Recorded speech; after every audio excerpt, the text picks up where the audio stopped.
इस मन की ऐसी चाल है कि जरा सा असावधान साधक हुआ कि लक्ष्य से भ्रष्ट कर देता है। फिर यही मन निरुत्साहित कर देता है, विक्षिप्त कर देता है। इसी के कथनानुसार चले तो इसी ने भ्रष्ट कर दिया। भ्रष्ट का तात्पर्य होता है जो हम लक्ष्य पे चढ़ रहे हैं उससे नीचे गिर जाना। हमारा लक्ष्य है प्रभु की प्राप्ति, जितेंद्रियता, लेकिन ये मन कई तरह से हमें भ्रष्ट करता है।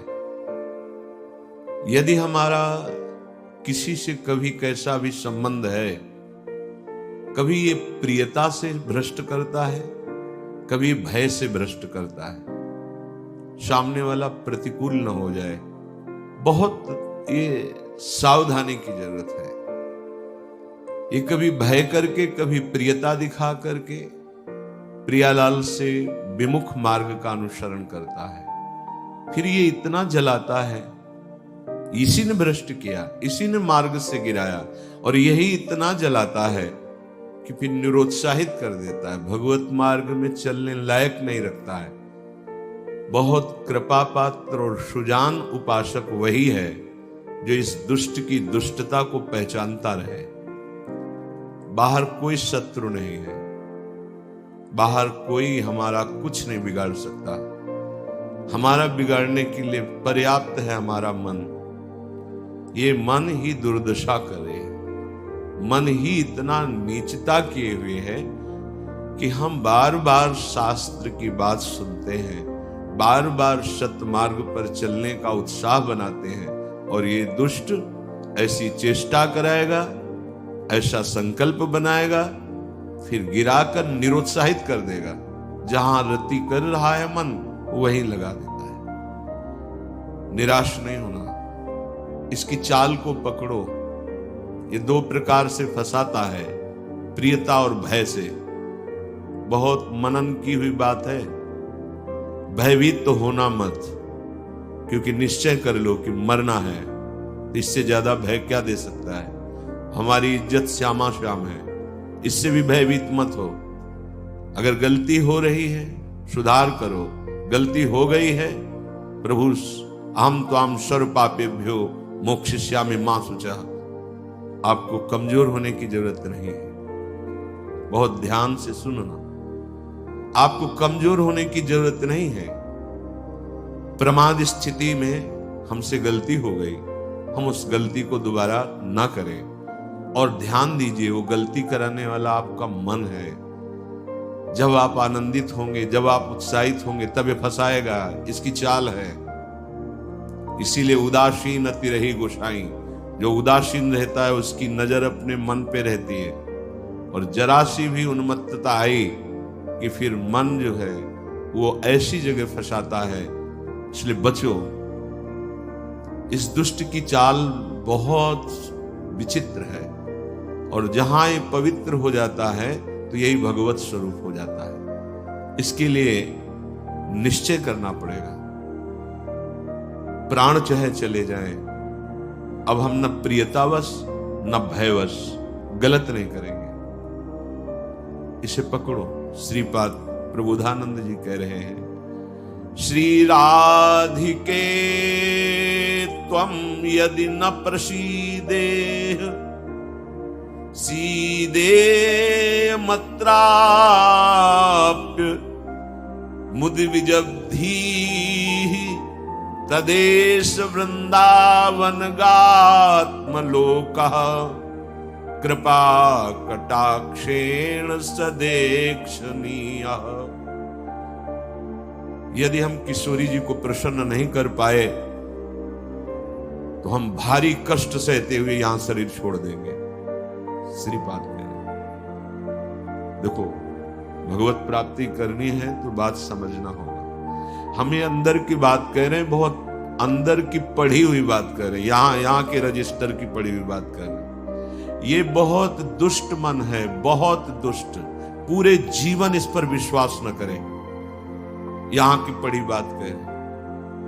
हृदय की बात को कह रहे हैं, खूब सूक्ष्मता से चिंतन की हुई बात कर रहे हैं। भक्ति के आनंद का जहां उल्लास प्रकट होता है वहीं खसक जाता है, बचा के निकलता है और प्रियता या भय दिखा करके फंसा देता है। मत भयभीत होना, इससे बिगाड़ तुझे जो कुछ बिगाड़ना है। जो कुछ अब हो, अब गलत नहीं करेंगे, भयभीत मत होना। और प्रियता तो है ही नहीं, कौन प्यार करता है? प्रियता तो है ही नहीं। ये केवल प्रियता का भाव दिखाकर हमें परम प्रियाजू से बिलक करना चाहता है।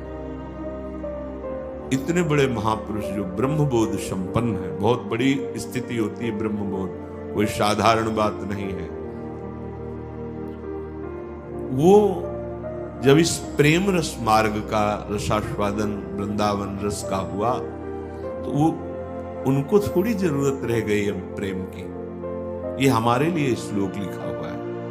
महापुरुष जन जो अपने अनुभव वर्णन करते हैं वो हमारे लिए वर्णन करते हैं। कह रहे श्री राधिके तुम यदि न प्रसीदे, यदि मैं आपको प्रसन्न नहीं कर पाया इस जीवन में,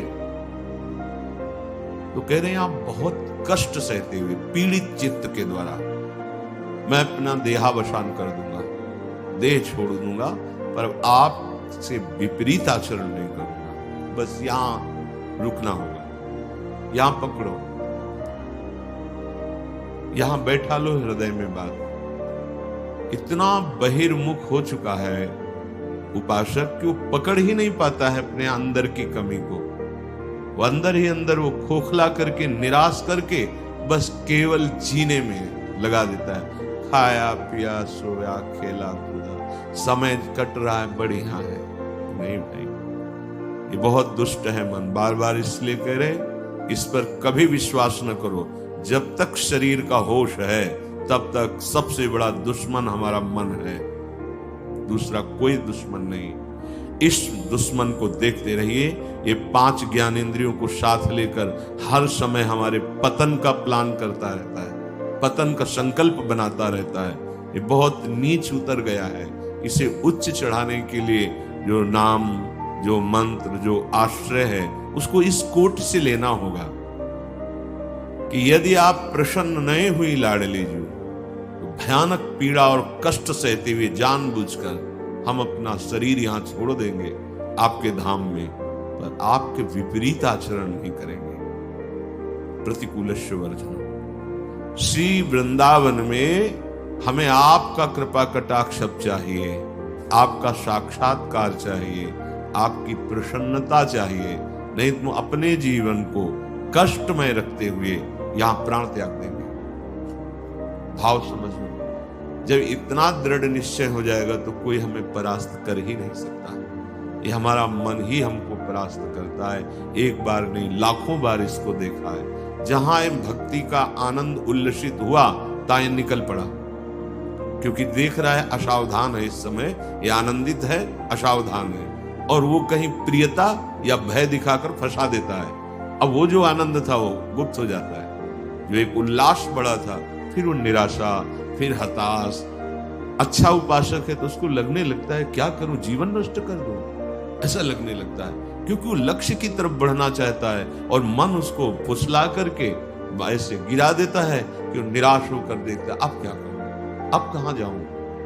पहली बात, निराश नहीं होना। जिस समय आपकी भक्ति का आनंद उल्लास से युक्त हो, उस समय आपको उदासीन होने की जरूरत है, प्रसन्न होने की नहीं जरूरत है। ये आंतरिक बात कह रहा हूं, सावधानी की। उस समय बिल्कुल निरीक्षण मन के ऊपर ही होनी चाहिए, पूरी दृष्टि, क्योंकि उसी आनंद उल्लास में भागेगा, निकलेगा विषय सेवन के लिए, क्योंकि आपको गिराना है, उसका काम है गिराना।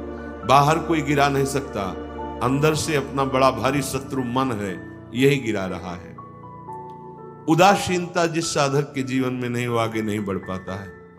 उल्लसित नहीं होना, अंदर उल्लास, तो पूरी की पूरी एकाग्र दृष्टि मन पर। कहीं हमारा मन उल्लास में के छिद्र से भागकर कहीं फंसाने तो नहीं जा रहा है। हमने देखा है इसको 2 तरह से फंसाता है, एक प्रियता और एक भय। भय मान सम्मान, यश कीर्ति, लोक लज्जा, इसका, और प्रियता हमें बहुत प्यार करता है। दो स्थिति में मन भागता है और साधक को गिरा देता है। तो साधक का निश्चय होना चाहिए कि अब या तो प्रियाजू की मुस्कान, नहीं तो प्राणों का समर्पण। अब सौदेबाजी मन से नहीं होगी। अब हम जलने के लिए तैयार हैं। अब हम सौदेबाजी नहीं करेंगे कि है मन प्रसन्न हो जाए तो भजन में सहयोग करेगा। ये नीच कभी नहीं करेगा सहयोग। इसको तो जलना ही होगा, बिना जलाए आगे नहीं बढ़ सकते। महापुरुषों ने कहा है कि यदि आप अपना जीवन प्रभु के चरणों में न्यौछावर करने के लिए तैयारी कर ली है, जैसा श्रीपाद कह रहे, ये न्यौछावर है, या तो प्राण समर्पित, कष्टपूर्वक हम शरीर, या फिर आप मुस्कुराओ। बीच में हम स्वीकार नहीं करेंगे इस मन की मनमानी आचरण। बहुत निकृष्ट है, बहुत रुलाया है, बहुत परास्त करता है। पूरा जीवन हो गया है इसको लगाते ही लगाते, तो इसको पढ़ पाए हैं कि हाँ ये है क्या चीज। बहुत नीच प्रवृत्ति है इसकी। एक क्षण तो ये वैराग्य की स्थिति में, एक क्षण में आपको लगेगा भगवत प्राप्ति की स्थिति, और एक क्षण में इतनी गंदी स्थिति पैदा कर देगा कि लगेगा अभी तक जीवन में कुछ हाथ ही नहीं आया। साधक की धज्जियां उड़ाता रहता है मन। और गुरु कृपा पात्र जो चाल इसकी समझ गया, हर चाल पे वही लगाम खींच दी, बच गया। नहीं, बहुत नीच प्रवृत्ति का है ये। अगर इसको समझ पाओगे तो आगे बढ़ पाओगे, नहीं तो निराशा पैदा करके भगवान से विमुख कर देता है। लाखों चलने वालों में कितनों को गिरा दिया, आगे बढ़ने लायक नहीं रखा। इसी मन का खेल है। तुम अपना जीवन प्रभु के चरणों में न्यौछावर कर दिए। अब उनकी कृपा की बाट जोहते हुए मस्त रहो। और ये मस्ती मन के निरीक्षण से युक्त बनी रहनी चाहिए। मन को ढील दिया ना जहां कि आज तो बहुत बढ़िया भजन हुआ, आज बहुत आनंद, वहीं निकल के फंसा देगा। ये अनुभव की बात है। आनंद की उमगन में इसके निकलने के चांस होते हैं। वो उसी, जब साधक आनंद उमगन में होता है तब वो निकल कर किसी विषय में उसे बांध देता और उस आनंद को खा गया। जो आनंद उल्लास था, अब वो पश्चाताप की आग जल रही है। अब फिर उसको लगता है इतने दिन मेहनत करने के बाद तो इतना हम चढ़ पाए थे, फिर मुझे गिरा दिया। फिर वो निराश होने लगता है। शोक, विषाद, दुख, क्लेश, कष्ट, संताप, भय, उद्वेग ये प्रदान करता रहता है। इसके सामग्री क्या है मन की? इसके अनुकूल चलोगे तो क्या देगा मन? कह रहे शोक पक्का, पर पकड़ में तो है नहीं। ये बहुत खिलाड़ी है, खेल करके और ऐसे तदात्म में बैठा है। तदात्म में कि पीटोगे किसको? तदात्म, तुम्हें तदात्म कर लिया है। अब उसको दंड कहां से दोगे? दंड तो तब दे जब दृष्टा बने ना। वो तो तदात्म कर लिया है। अब जब कुछ नहीं समझ तो आज से भोजन नहीं करेंगे, उसमें कुछ फर्क नहीं पड़ना। वो इतना बलवान, उसको कोई फर्क नहीं पड़ना। तुम 10 दिन के बाद जब भोजन पाओगे तब तुम्हें वहां फिर खड़ा कर देगा जाके, जहां नहीं खड़ा होना चाहिए। ये सबसे बड़ा बंधन मन है। मन ही मोक्ष का कारण है, मन ही बंधन का कारण है। ध्यान दीजिए, जब आपने अपना जीवन प्रभु को समर्पित कर दिया, भगवत प्राप्ति का निश्चय कर लिया, तो अब तुम्हें मन से सावधान रहना है। और किसी से कोई दुश्मन नहीं है। कोई हमें भ्रष्ट नहीं कर सकता त्रिभुवन में। कोई हमारा किसी भी तरह से आनंद का नाश नहीं कर सकता। एक दुश्मन है, वो है मन। ये बहुत अनुभव की बात कहते हैं। जिसने मन पर सदैव निरीक्षण दृष्टि रखी वो आगे बढ़ गया। और जो आनंद में, सम्मान में, प्रियता में, वाहवाही में चूक कर दिया, वही मन प्रवेश करके माया में आपको नष्ट कर देगा। लक्षण मन के पास क्या है खजाने में? जब मन के आप अनुकूल चलेंगे, मन के अनुकूल, तो आपको क्या देगा? शोक, विषाद, दुख, क्लेश, कष्ट, संताप, भय, उद्वेग, ये आपको देगा। अगर आप प्रभु के अनुकूल चले,